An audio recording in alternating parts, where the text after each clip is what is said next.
명절에 인간 병기로 개조된 그의 몸에 새겨진 비밀. 과연 그가 깨닫게 된 진실은?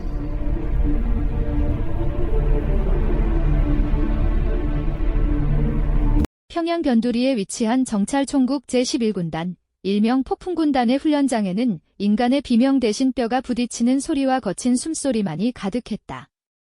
상위 강진혁은 영하 30도의 혹한 속에서도 상의를 탈의한 채 얼음물에 몸을 담그고 있었다. 그의 몸은 그 자체로 하나의 흉터 지도였다. 어깨의 자상은 격술 훈련 중에 생긴 것이고 복부의 화상 자국은 작전 도중 파편에 맞은 흔적이었다. 15년 그는 17 어린 나이에 차출되어 긴간병기로 개조되었다.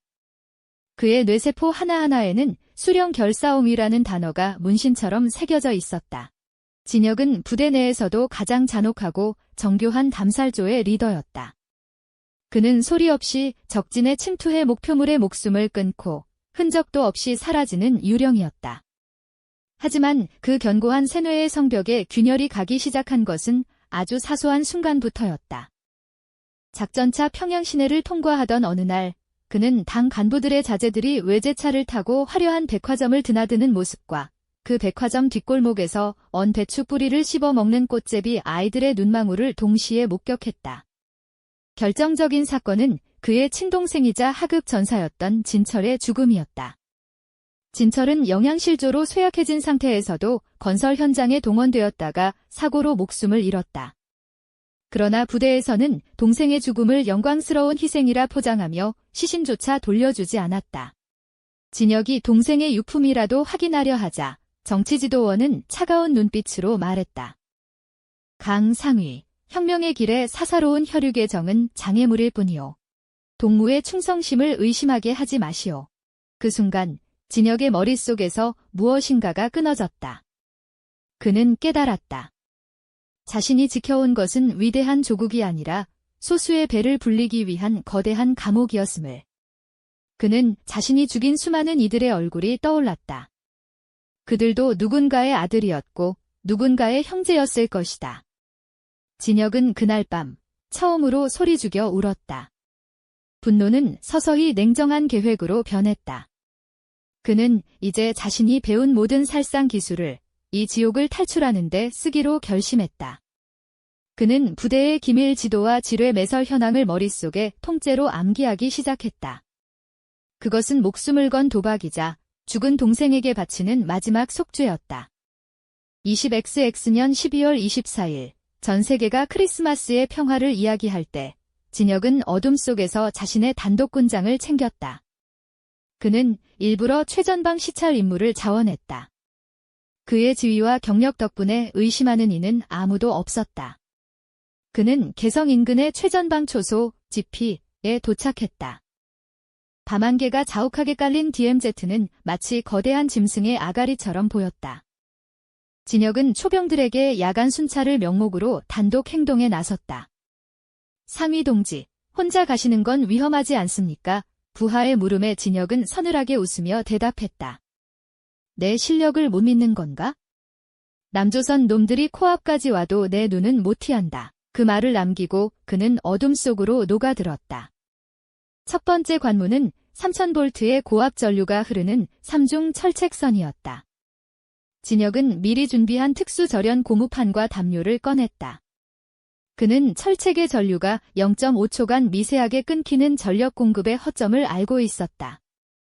그는 마치 고양이처럼 유연한 동작으로 첫 번째 철책을 넘었다. 발끝이 땅에 닿는 순간 멀리서 서치라이트가 회전하며 그가 서 있던 자리를 훑고 지나갔다. 진혁은 숨을 멈추고 땅바닥에 바짝 엎드렸다. 차가운 흙의 냄새와 화약 냄새가 코끝을 찔렀다. 두 번째 철책은 지면과 밀착된 가시철 조망이었다. 그는 단검을 꺼내 조심스럽게 인계철선을 확인했다. 조금만 건드려도 조명탄이 터지고 기관총 세례가 쏟아질 터였다. 그는 배를 바닥에 붙이고 기어갔다. 날카로운 철조망이 그의 등 가죽을 찢었지만 고통을 느낄 새도 없었다. 심장 소리가 너무 커서 혹시나 적에게 들릴까 두려울 정도였다. 세 번째 철책을 넘었을 때 뒤쪽에서 날카로운 호루라기 소리가 들려왔다. 상위 동지가 사라졌다. 비상. 진혁의 이탈이 예상보다 빨리 발각된 것이다. 그는 더 이상 은밀하게 움직일 수 없음을 깨달았다. 그는 몸을 일으켜 숲속으로 질주하기 시작했다. 이제부터는 시간과의 싸움이었고 지뢰와의 도박이었다. DMZ 내부, 이른바 죽음의 구역은 수십 년간 매설된 지뢰들이 지천으로 널려 있는 곳이다. 발목 지뢰부터 전차를 파괴하는 대인 지뢰까지 그 종류도 다양했다. 진혁은 특수부대 훈련 당시 배웠던 지뢰 매설 패턴을 기억해내려 애썼다. 하지만 폭우와 토사 유출로 지뢰의 위치는 이미 뒤섞여 있었다. 쾅! 불과 10m 옆에서 굉음이 울렸다. 진혁의 움직임을 쫓던 수색견 중 한 마리가 지뢰를 밟은 것이었다. 파편이 진혁의 뺨을 스치고 지나갔다. 적이다. 사살하라. 뒤쪽에서 수색대원들의 고함 소리와 함께 AK-47의 총성이 빗발쳤다. 진혁은 지형을 이용해 지자로 기동했다. 그는 주머니에서 쇠굿을 몇 개를 꺼내 진행 방향 반대편으로 던졌다. 수풀이 흔들리자 추격조의 사격이 그쪽으로 집중되었다. 그 찰나의 틈을 타 그는 가파른 절벽 아래로 몸을 던졌다. 굴러떨어지는 동안 바위에 부딪혀 갈비뼈가 나가는 듯한 통증이 느껴졌지만 그는 비명 대신 입술을 꽉 깨물었다. 절벽 아래는 늪지대였다. 차가운 물이 허리까지 차올랐다. 진혁은 물속에 숨겨진 지뢰를 탐지하기 위해 대나무 가지를 꺾어 앞을 찔러보며 전진했다. 그때 머리 위로 조명탄이 터졌다. 밤하늘이 기괴한 자줏빛으로 물들었고 늪지대 위에 고립된 진혁의 모습이 선명하게 드러났다. 강진혁. 멈춰라. 더 가면 반역자로 처단한다. 추격조의 리더는 진혁의 절친한 동료였던 명훈이었다.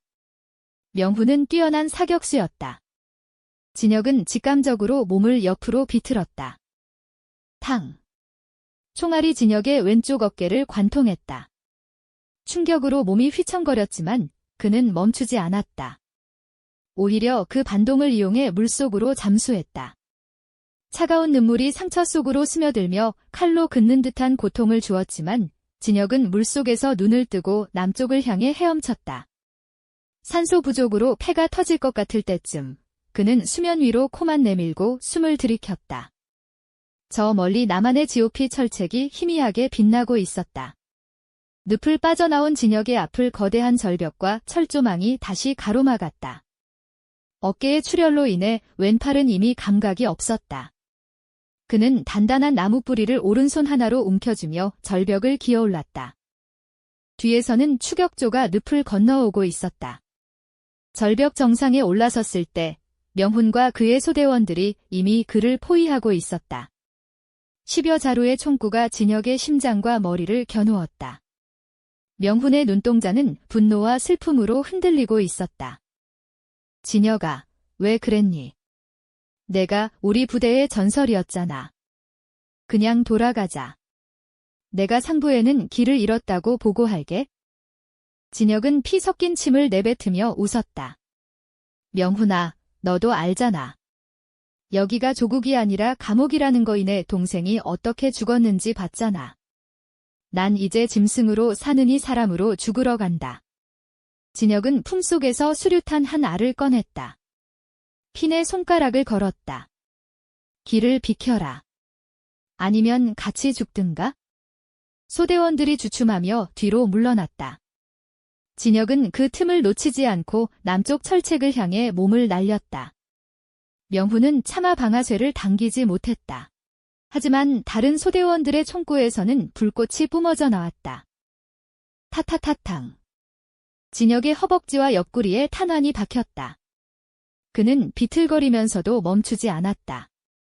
그는 미리 보아두었던 남한의 유도등을 향해 달렸다. 살고 싶다. 사람으로 살고 싶다. 그의 마음속 외침이 절규가 되어 터져나왔다. 그는 마지막 힘을 다해 군사분계선 MDL을 넘었다. 발밑의 흙 색깔이 변한 것은 아니었지만 공기의 무게가 다르게 느껴졌다. 그는 남한의 철책 앞에 쓰러지듯 엎드렸다. 귀순자 발생. 귀순자 발생. 전원 전투 배치. 남한 지피에서 확성기 소리가 천둥처럼 울려 퍼졌다. 서치라이트 수십 개가 진혁을 비췄다. 그는 두 손을 머리 위로 올리려 했지만 왼팔은 힘없이 늘어졌다.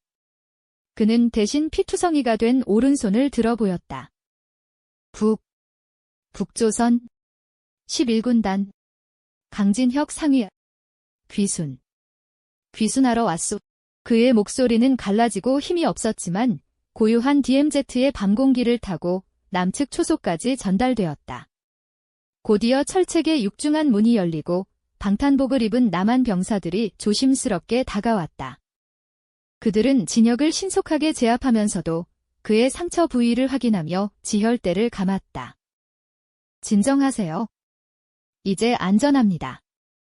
우리 말 들립니까? 남한 장교의 목소리는 북한에서 듣던 강압적인 명령조가 아니었다. 낯설지만 따뜻한 걱정이 섞여 있었다. 진혁은 그제야 긴장이 풀리며 의식이 멀어지는 것을 느꼈다. 그는 구급차에 실려가며 하늘을 보았다. 북쪽 하늘과 다를 바 없는 밤하늘이었지만 그곳에 뜬 별들은 이상하게도 더 밝게 빛나고 있었다. 병원으로 이송된 진혁은 수차례의 대수술을 받았다. 몸속에서 7개의 탄환 조각과 수십 개의 파편이 제거되었다. 의사는 그가 살아있는 것 자체가 기적이라고 말했다. 국정원의 조사가 시작되었지만 진혁은 숨김없이 모든 것을 털어놓았다. 그는 자신이 알고 있는 북한의 군사 기밀보다 자신이 왜 이곳에 와야만 했는지에 대해 더 길게 이야기했다. 그는 하나원 북한 이탈 주민 정착지원사무소에서의 교육을 마치고 사회로 나왔다. 처음 마주한 서울의 밤거리는 충격 그 자체였다. 거리마다 넘쳐나는 음식들, 밤새 꺼지지 않는 불빛들, 그리고 자유롭게 자신의 의견을 말하는 사람들. 진혁은 편의점에서 파는 콜라 한 병을 사들고 벤치에 앉아 한참을 울었다. 동생에게 이 달콤한 음료수 한 모금을 주지 못한 것이 한이 되어서였다. 그는 결심했다. 동생 목까지 치열하게 그리고 정직하게 살아가겠노라고. 몇 년 뒤 강진혁은 더 이상 그림자 속에 숨어 사는 탈북민이 아니었다. 그는 대한민국에서 가장 영향력 있는 안보 유튜버 중 한 명이 되었다. 그의 채널 이름은 사선을 넘은 사자. 그는 특수부대 시절의 경험을 바탕으로 북한의 실상을 낱낱이 공개하고 밀리터리 지식을 공유하며 대중과 소통했다. 그의 영상 아래에는 수만 개의 댓글이 달린다. 진혁님 덕분에 안보의 소중함을 깨달았습니다. 그 어려운 고비를 넘기신 용기에 박수를 보냅니다. 그는 이제 카메라 앞에서 환하게 웃기도 하고 때로는 북한에 남겨진 동료들을 생각하며 눈시울을 붉히기도 한다.